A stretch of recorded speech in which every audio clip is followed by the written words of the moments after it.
Welcome to the Slop Farm. Enjoy the video. You're going to enable screen time and create the basic guardrails now. Open Settings, tap Screen Time, then turn on Screen Time. Choose whether this is your iPad or your child's. Once done, set a unique screen time passcode. This prevents changes and enforces limits. Make sure the passcode isn't the device lock code.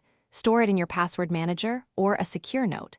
These first steps activate monitoring and control so you can apply precise limits next. Now configure the meat of restrictions, app limits and downtime.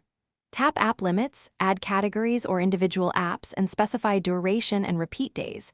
This restricts daily use automatically.